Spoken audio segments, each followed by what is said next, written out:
starting. Okay. Thank you, Natasha. We'll try to help us to overcome these technical problems. And sometimes I don't know how we worked without her at the Institute before. But now we can start. And hello for everybody. And tonight's Regional Tea Party is dedicated to a topic that is important for the world Roma movement, for the future of the Roma, but it is also important because it raises some issues within the theories of racism.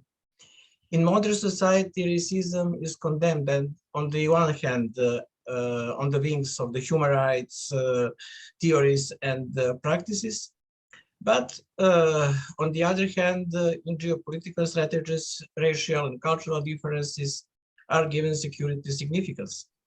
Race and cultural diversity are once again becoming a risk, not an advantage for humanity.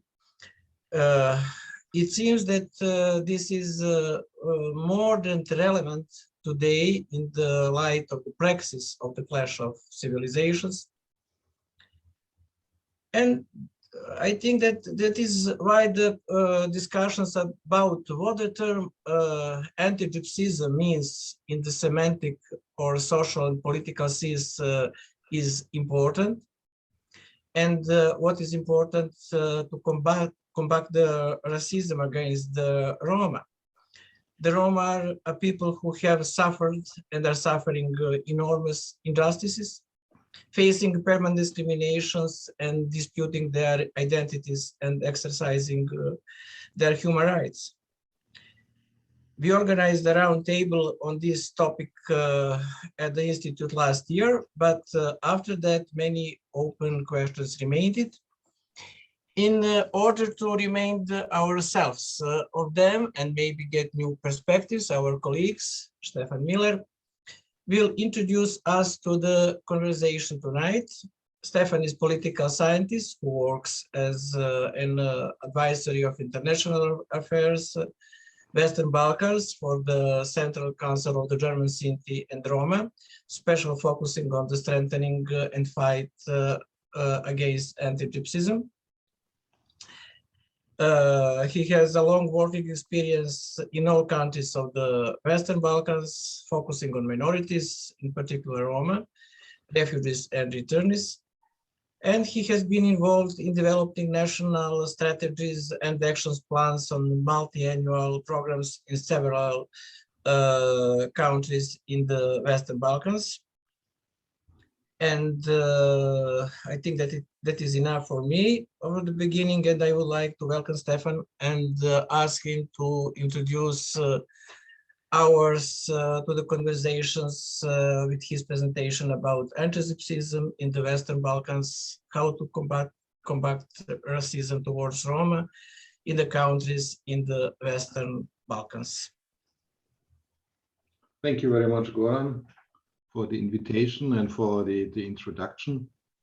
It's for me really an honor to give this presentation in this circle. Honestly, when I think about what happened in the last few weeks, I was briefly thinking about if I should ask that we talk tonight about the situation of the Roma from the Ukraine or in the Ukraine. But because we also see there are a lot of features, what we can call, which are manifestations of anti-Gypsyism, but I think we stick to our topic tonight. I prepared a PowerPoint presentation, probably you heard it already. For whatever reason, my tablet didn't want to show it. I hope that we can manage it, that you can see it. It makes it probably a bit more easier to follow. My idea was that after this brief introduction, that I talk a little bit about the term and the concept of anti-Gypsyism. Afterwards, I know most of you are from the Western Balkans. I would still talk a bit about the situation of Roma in the countries in the Western Balkans and about current expressions of anti-Gypsyisms in the Western Balkans and what are possibilities or recommendations how it would be the best to combat Antigypsyism. No, it seems to work. If we could go down now to slide number 3, please. If this would be possible, I can't do this. Or can I do this? No.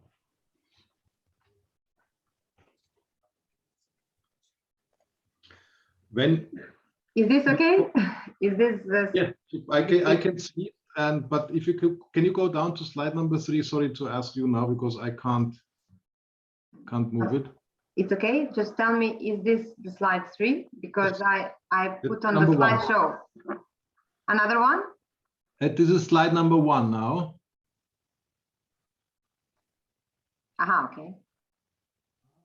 So this is the first, and then. Yeah, and then we had number one. I already talked briefly, and now we would come to slide number 3. You tell me when to stop, okay? Please go now. Yeah, please go 2 further, 2 slides further.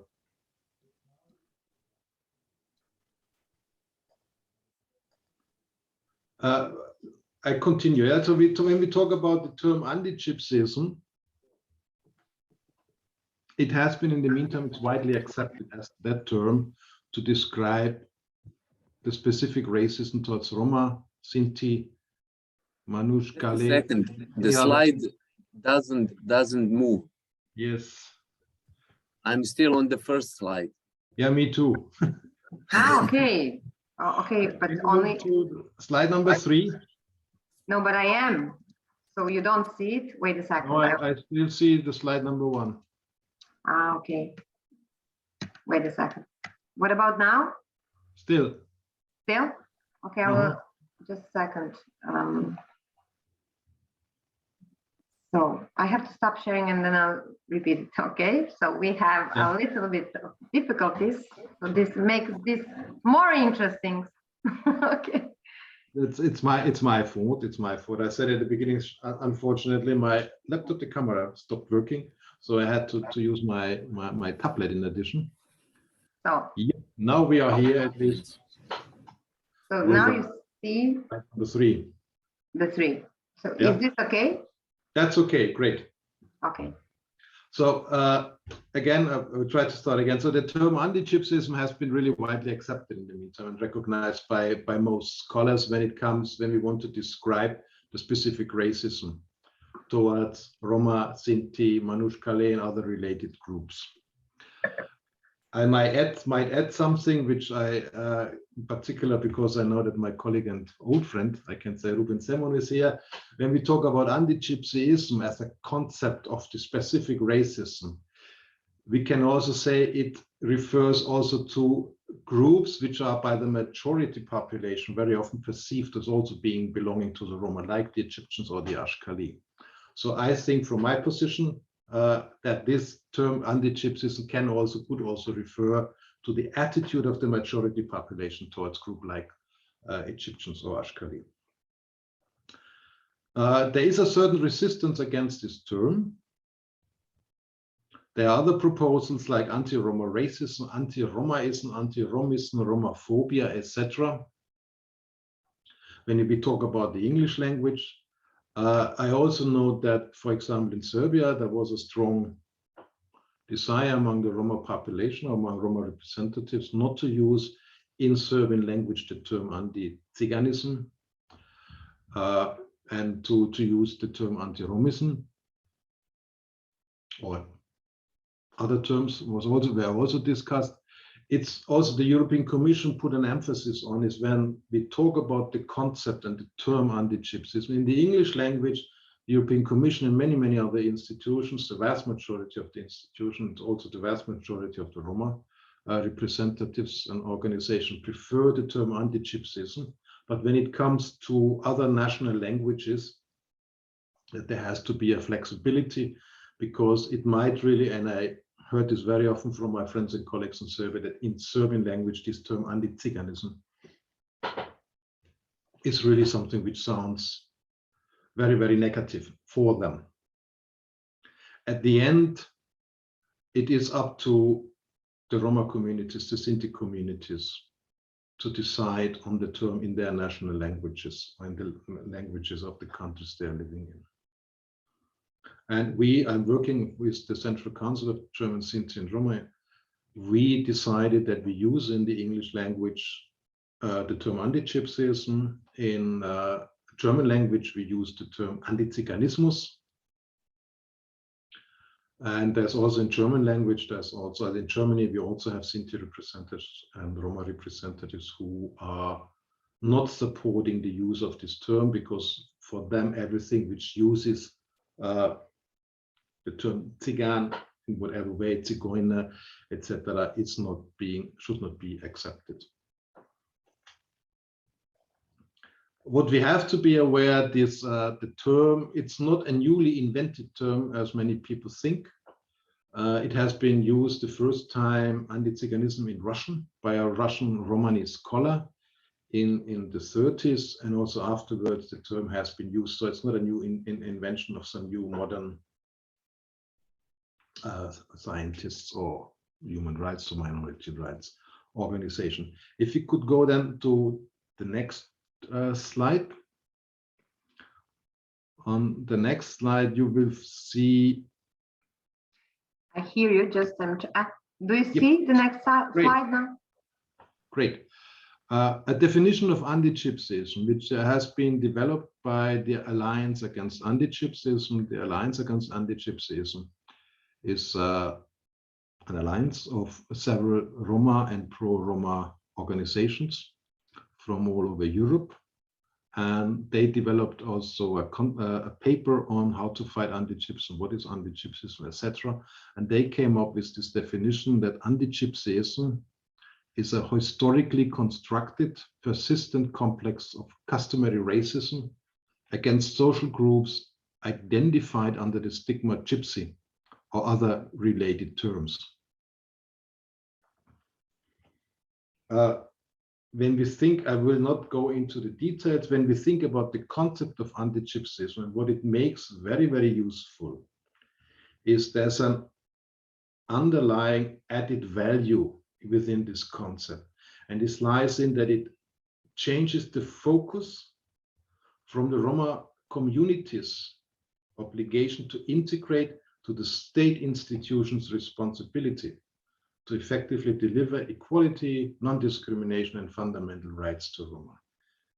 This formulation is not from me. This has been developed and formulated by the Center for European Policy Studies.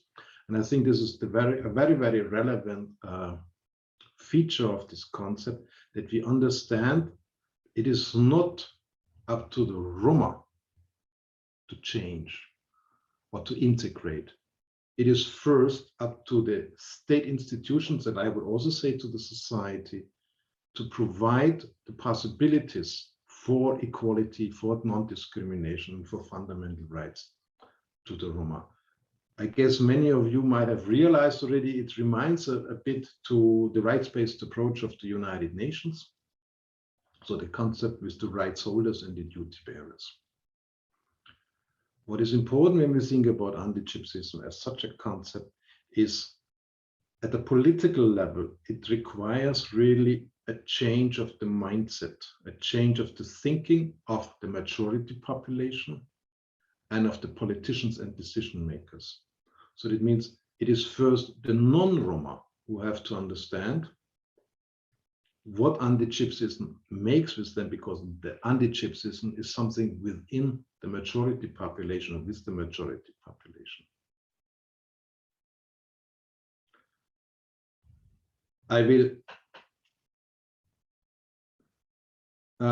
to add this, when we, I will come later a bit more to this, when we think about anti-Gypsyism. So if we want to fight and combat anti-Gypsyism, this also will not be enough. We always have to combine fighting anti-Gypsyism and complement it with, let's say, socio-economic measures. They need each other. So the measures to combat anti-Gypsyism and the measures to improve the socio-economic situation, they need each other to be successful. A brief example, as I said, I will come back later to this, is very often we can hear we have to provide only better access to education, better participation in the education system, and the things will improve. No, we have Antigypsyism in schools, which prevent many Roma from being successful in school. The Roma might learn perfectly in school, they might finish school, but then we have Antigypsyism when it comes to vocational training. We might have Antigypsyism when it comes to finding a job. We might have even a kind of a structural discrimination within the structures. And as long as we do not change this, Antigypsyism, when it comes, for example, now in this case, in education or in the employment sector, all the socioeconomic measures, active labor market measures we are going to pursue will be only of a kind of a limited success, as long as we do not in parallel or even prior work on combating Antigypsyism. I said already, or that this definition says already, that it's a historically constructed, persistent complex of customary racism. Let me therefore, and please the next slide, briefly talk about historical manifestations of Antigypsyism. I will not go too much into the details. Can we get the next slide, please? So one example would be Romania. We had there from the 14th century until 1864. Roma were slaves. So Roma were in Europe longer slaves than in what is now the United States. So when we look at the Code of Wallachia at the beginning of the 19th century, it says, gypsies shall be born only slaves. Anyone born of a slave mother shall also become a slave. And it means they were not the property of, let's say, an estate. They were the personal property of counts, of also in monasteries, and everybody could do whatever they want with them. They had absolutely no rights. This was gradually abolished, but only in 1864 the last Roma were set free completely. So when we go back, this is only a couple of generations. And we all know from the situation or from studies about the Afro-Americans that the slavery still has an impact today in the attitude of the white people, but also on the Afro-Americans. And a similar situation we have with the Roma from Romania. But what makes a big difference is that the slavery of the Roma in Romania has never been recognized as such as it had been the slavery of the Afro-Americans in the United States, which also has then a strong impact still today on the Roma. Another example, which many people might not know about, is that in Spain, it started in the year 1747 that the Bishop of Oviedo presented a proposal to King Ferdinand VI of Spain to deal with the gypsy problem, how he called it. And his proposals were either expelling them from all over the kingdom or by rounding them up and imprisoning the entire population, Roma population. So on the 30th of July 1749, this proposal was carried out, and on a single day across the whole country, people were arrested, and more than 10,000 to 12,000 people, including women and children, were arrested. Many were killed, others were forced into slave labor, and many of them have been sent to the colonies in the Americas. Only 16 years later, the people who survived were released. But what this also meant that the whole social structure of the Romani communities in Spain has been destroyed, and also the trust of Roma into institutions and into governments. Another example, when we look, is in Austria-Hungary, under the famous Maria Theresia and Joseph II, they conducted a policy of forced assimilation. So in 1773, Maria Theresa, who was then the Empress of the Austro-Hungarian Empire, she issued a decree prohibiting marriages between Roma. She also ordered that all children over the age of 5 should be taken away from the parents and handed over to Hungarian farmer families. I don't know how much in the countries in the Western Balkans, in Germany, we have one of the sayings, bad sayings or prejudices, that Roma steal little children. We know where this comes from. The majority doesn't know, but if you look into it, it comes from the situation in Hungary, because the Roma parents were trying to find their children, which were taken away from them by force. And when they found them, they tried to take them. And this is how it happened that in German language societies, like in Germany or in Austria, you have this horrible saying, Roma steal little children. Now we probably know where it comes from. But we also have to think about what kind of impact this had on the Roma in this area, but also on the non-Roma. What they learned in the past, how they can deal with Roma. When we look to Germany, it's not only the horrible crimes and the genocide or the Holocaust which were committed against Sinti and Roma in Germany and in other European countries, probably 500,000 or probably even more Sinti and Roma have been killed. But what we have to understand also in Germany, we have a long history of anti-Gypsyism. Roma were expelled from the German countries. You know, until 19th century, there was not a really united Germany. They were not allowed to enter the countries. Otherwise, they were killed. They were declared being vogelfrei. This means everybody had the right to injure or to kill them. And the first degree on this, that all Roma or Gypsies in these days, we were saying, could be treated like this was in the end of the 15th century, in 1498. If I come back to what happened to the Sinti in Germany, it's not only the crimes or the killings of 500,000 of Sinti and Roma, which happened during the Nazi time. It is also what happened after the Second World War. If I may say it like this, and now I use per purpose the term Gypsies, because I think in this context it fits better than saying Sinti and Roma.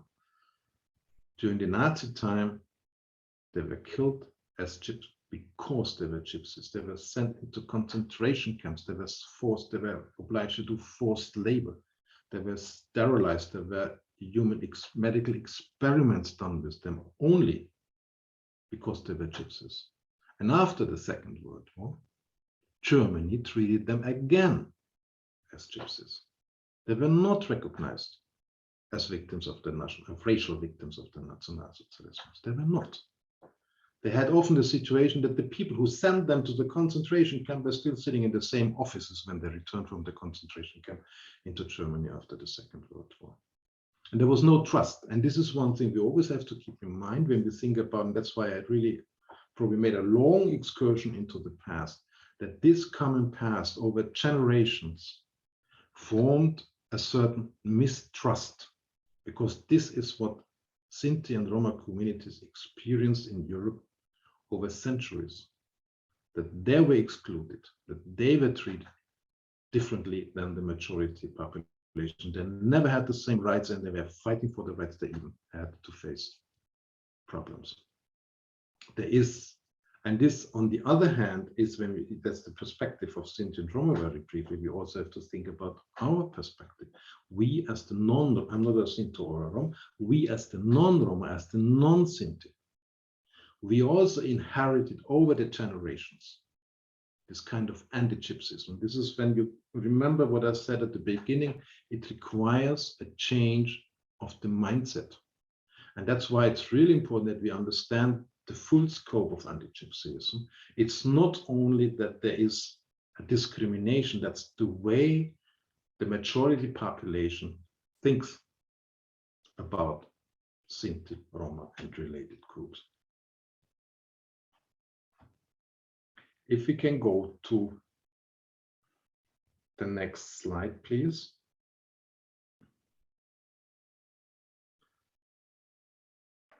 Slowly coming to today's situation. So what we have to understand is anti-Gypsyism is the root cause. It's the root cause of discrimination. It's the root cause of social exclusion of Roma and related groups. It is not a consequence, it's the root cause. And that's why I also made really this going a little bit back to the past. It's a phenomenon and a problem of the majority society. We all carry the prejudices with us. We all carry generalizations with us. And this determines us. I work with Roma since 30, 35 years. And I still sometimes have to admit that I have a thought where I do not consider Roma being equal. This sometimes happens, I have to be honest. Or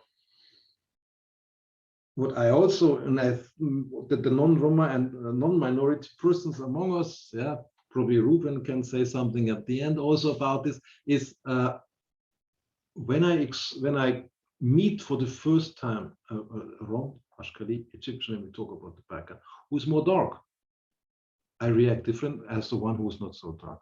And this is all this images, prejudices, which we really have in us.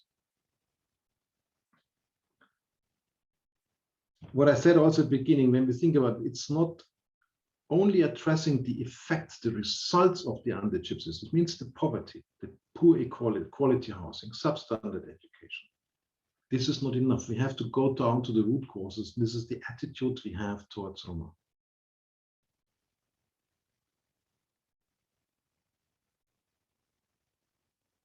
And what is also important is, and what we have is Antigypsyism, and this is also, it's not in all countries more or less the same.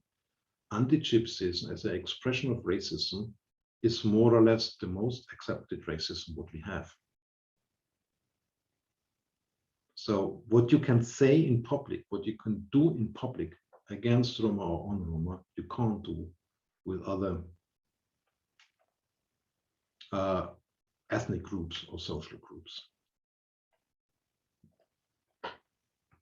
Next slide. I'll probably, shall we make a break for questions now, because I would like now to go a little bit more on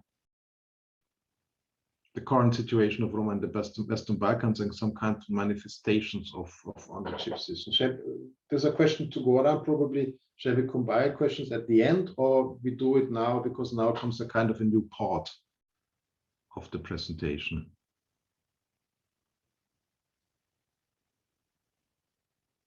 No answer, and then I just continue. I know that all of you here, you know the situation of the Roma, and you know the situation in the Western Balkans. But please let me give you also some kind of a general information. Roma in the Western Balkans are not a homogeneous group. In particular, when we think from the perspective of the concept of Antigypsyism, what I said at the beginning, also groups who are not Roma, who do not see themselves as Roma, but are identified by the majority population as Roma or belonging to the Roma, like Egyptians and Ashkali, will also be, let's say, victims of Antigypsyism. And also among the Roma, we have so many different groups, depends on the religions. We have Orthodox Roma, we have Muslim Roma, we have Catholic Roma, we have Roma who still speak Romani, we have Roma who speak only or primarily the languages of the majority living around them. We have Roma where the old professions of the ancestors are still very much determining their group specifics. It makes other Roma, they are fully integrated, they are academics, they are craftsmen or whatever, musicians, they have a lot of different kind of professions which are not related anymore to the professions of the ancestors. We have Roma who are living really at the outskirts of the society, who are more or less fully excluded from the majority society. On the other hand, we have many Roma who are included in the society. How many Roma we really have in the Western Balkans is extremely difficult to determine. First, not all of the available data from census takings are really reliable, because some of them are quite old. particularly when we look, for example, to Kosovo. On the other hand, we have the tendency, not only in the Western Balkans, all over Europe, that many Roma do not disclose their identity when it comes to census taking. On the other hand, we had a very large or high level of migration of Roma, in particular due to the war in Kosovo, where more than 100,000 Roma were forced to leave the country. But also we had a lot of Roma who went into the asylum procedure in Western Europe, in particular in Germany, which were not related to the war in Kosovo. They were primarily from Serbia, but also from Macedonia or from Bosnia. According to official data, we had more than 200,000 asylum applications in the European Union by Roma from the Western Balkans between 2008 and 2020. So this was reflect, when we make a rough calculation, not based on census taking, of roughly 20% of all Roma from the Western Balkan countries who applied in these years for asylum in Western Europe. Many of them returned, many of them did not return, many of them are, or were at least until COVID, into a kind of circular migration between Western Europe and the countries in the Western Balkans. On the other hand, we also have the issue, as I mentioned already, the situation of Ashkali and Egyptians, where probably not all of them in the census taking which we have also disclosed their identity, or might have even been counted or counted themselves as Roma, or Roma who counted themselves as Ashkali.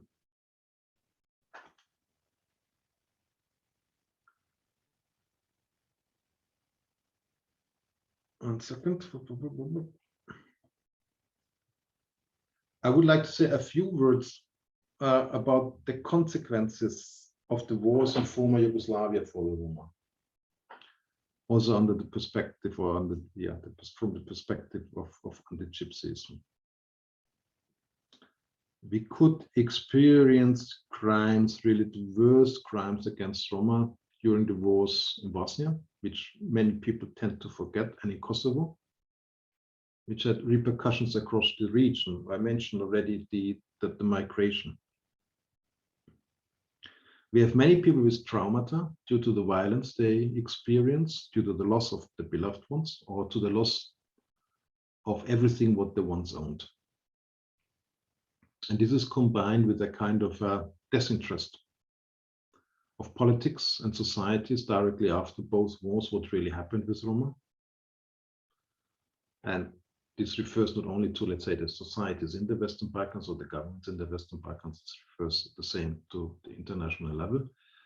I worked 96 after the war in Bosnia. And in particular, I worked after the war in Kosovo for 2 years with the OSCE mission as an advisor on minority affairs. And let's say, if I may say it a little bit cynical, could experience firsthand the disinterest and the racist attitude against Roma at political and at societal level. And again, I do not refer only to the national governments, I also refer to international organizations and institutions who were then governing Kosovo. The racism I experienced there against Roma was partly really shocking. What we have, nobody wants to really talk about the crimes which were committed.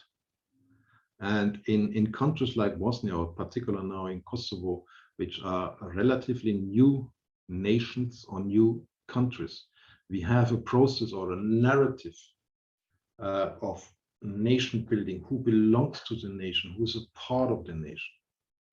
And in both countries, neither in Bosnia-Herzegovina nor in Kosovo, Roma are being considered in this national narrative. In Bosnia, we can even talk about 3 national narratives, not included. They're not a part of it. Crimes were committed against the Roma, the expulsion of 100,000 Roma from Kosovo. When we look to Pristina, there were before the war, I don't know, 25,000 Roma living. When I was there, beginning of 2000, we had roughly 300 Ashkali left. And a similar situation we had in other towns. More than 90 settlements had been destroyed.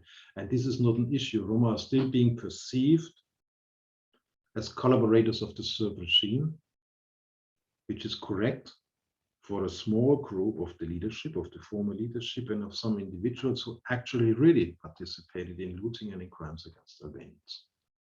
But this, and this is an expression of this anti-Gypsyism, this has been put on the whole Roma community and the Ashkali and the Egyptian community in Kosovo. The bad deeds, the crimes, bad deeds committed by a few people were turned against the whole community. This is one of the classical expressions of anti-Gypsyism. And if I may say this, this is one thing I'm very much afraid that this could happen now also in the war against the Russian war against the Ukraine. With regard to Bosnia, what I also would like to mention is when we think there about anti-Gypsyism, about how was the situation of the Roma after the war.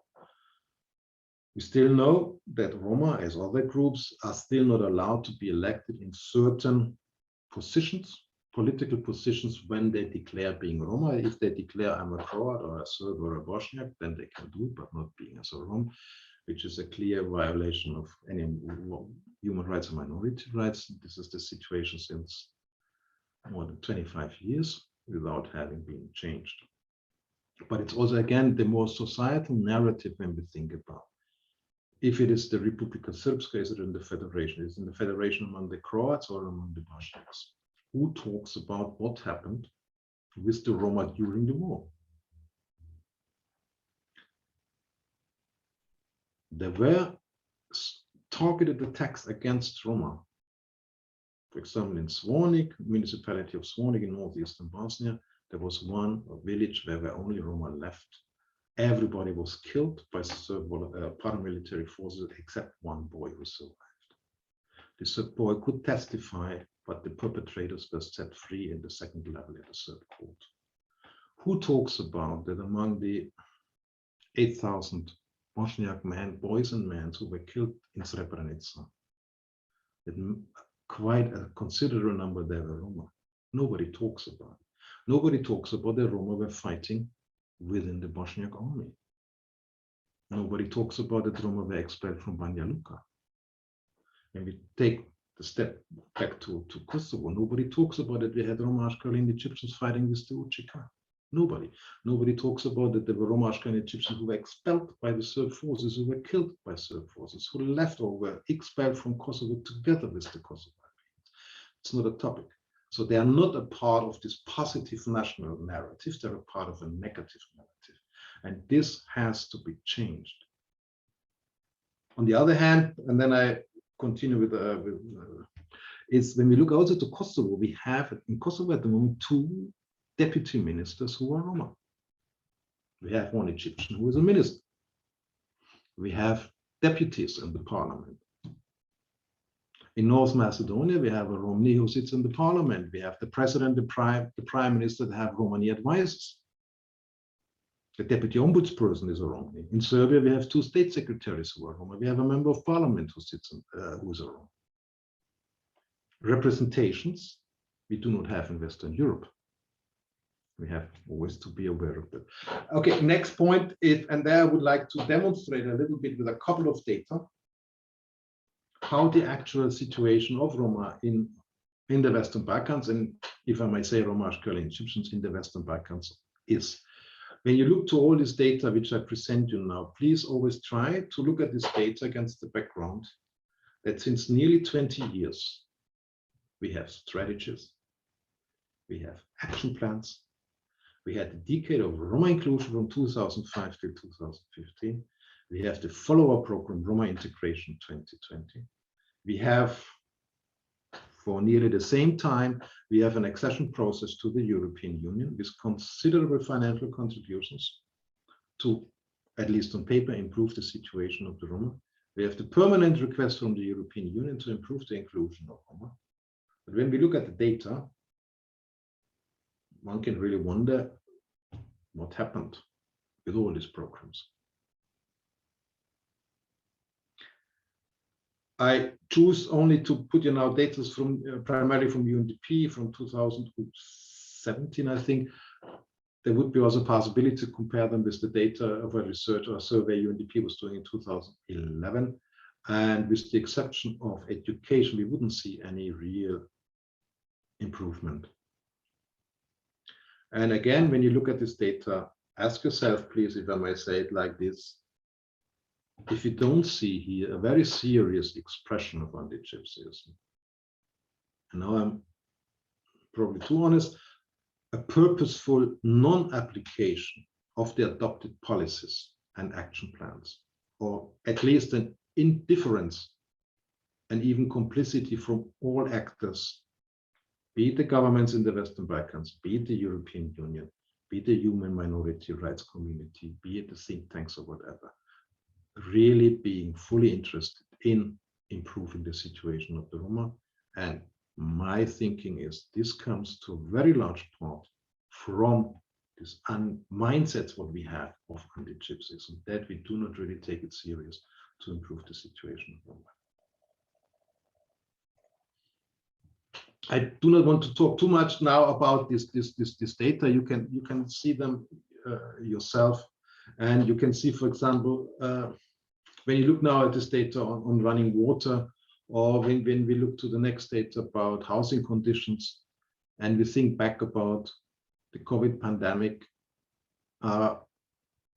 it might produce problems when we see that in Albania, 48% of the Roma had access to running water in the dwelling they live in. And we always hear you have to wash permanently your hand.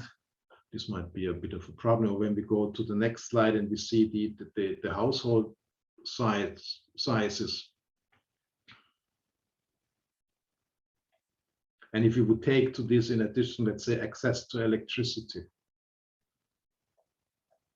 access to wastewater, access to that the garbage collection is coming, etc., then we would really see how bad really also, let's say, the housing conditions are on the health conditions. And it is unique when you compare always the data, you will see also the difference between Roma at the national average. And there you can really see also the difference. And again, always ask yourself, we have 20 years of interventions and dozens of millions of euro being spent. Why don't we have an improvement of the situation? The next slide would be also about health insurance, which shows you in particular, again, for Kosovo, really a shocking number, but we have to be aware that also in Kosovo in general, the majority population does not have such a very, very high rate of having a health insurance. But when you think about it, you have 10% of the population having, of the Romani population, or Romashka Egyptians, having health insurance. And we all know that access to health care very often relies on having additional financial resources to pay for the doctors and the nurses. The same then refers to when you have to buy your medicine. You have to pay it on your own very often, and very often for specific medicine, at least it's the case, you have to pay in addition in the pharmacy that you will get this medicine and not somebody else. So when we think also about the economic situation of the Roma, we can see what a kind of a negative impact this is going to have on them overall. Next slide, please. This would be about employment. Oops, there's still partly the German version. Fest angestellt, it means being permanently employed. And there also we can see really the tremendous low rate of Roma being permanently employed. In comparison, you see it with the national level, which is nearly 4 times as much in some of the countries. The majority of the Roma still, after 20 years of intervention, lives off irregular, very often not permanent income, which is very low. They have hardly any access to kind of an unemployment insurance or to social benefits. They work very often on a daily basis in construction, in agriculture, on markets. We all know we have a lot of Roma who live off recycling, but recycling on very often a very, very low level. What we also had prior to COVID, that quite a lot of Roma went to Western Europe being involved in trade, so they were buying stuff in Western Europe and were then selling it at home. Many of them, with the exception of Kosovo, because they still do not have a visa liberalization, went for less than 3 months officially to a Western European country, were doing some informal work, could compile some money, get out of the country for a couple of days, and then might have gone back. Then we have also a lot of Roma who are working, let's say, as being self-employed, as traders, as craftsmen. And as you can see, only really a very, very small part of them is going to be permanently employed. Again, I would like to make a brief reference to COVID. What we really also could see during COVID is that due to this kind of employment structure, that only a very small part of the Roma are permanently employed, the rest are, let's say, freelancers, which had a tremendous impact on them during the COVID period, because many of them could not perform anymore. Their trades, they could not work on the markets. In particular, they could not go anymore to Western Europe as much as they did before to make the money they needed. Access to the labor market in all of the countries in the Western Balkans is anyhow a problem due to the high unemployment rate, and for Roma in particular. When we think about in Kosovo, even the European Union and the government sometimes states that we have more than 90% of the Roma being unemployed. So they have to rely to get into the informal sector. They have to rely to, not Kosovo, but in the other countries, to go to Western Europe to make money to survive.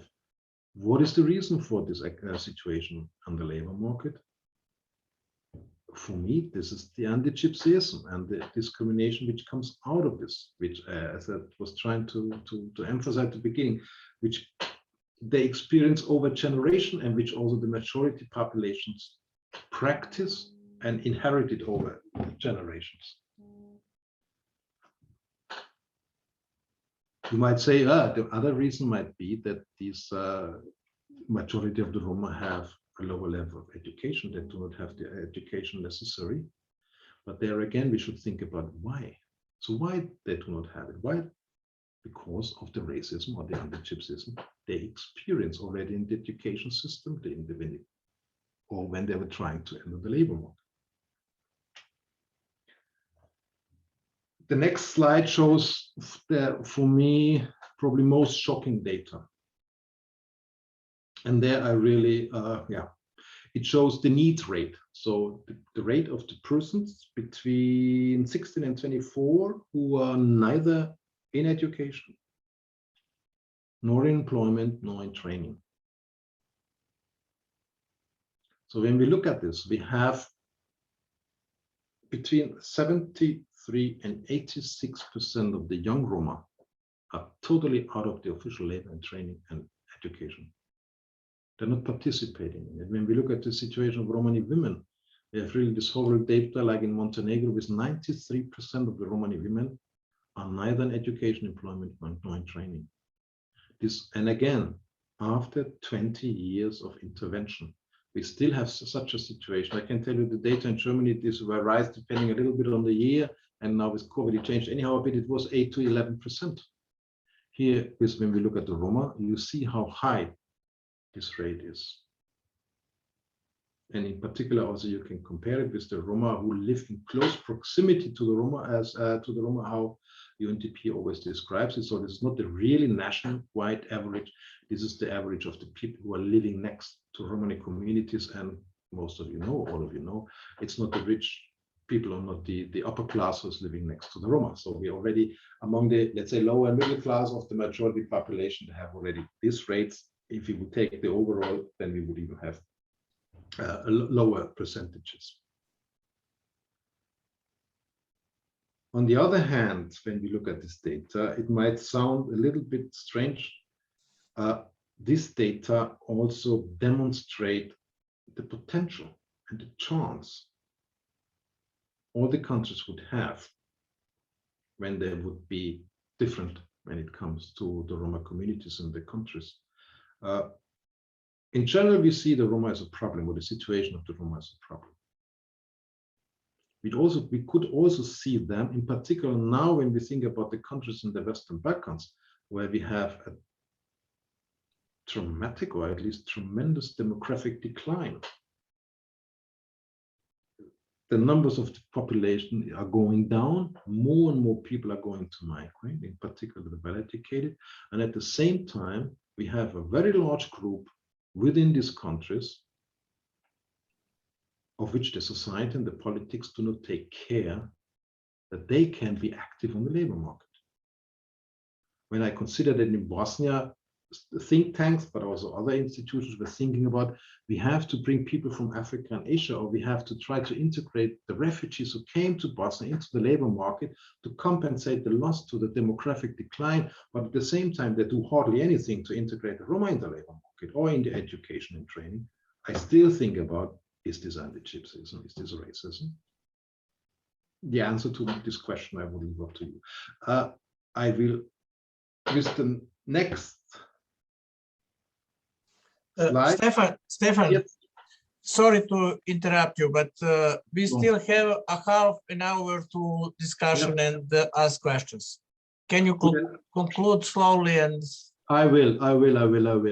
Very briefly, to this data which I have here, you can see, which is also really important, is the attitude of the majority population towards Roma.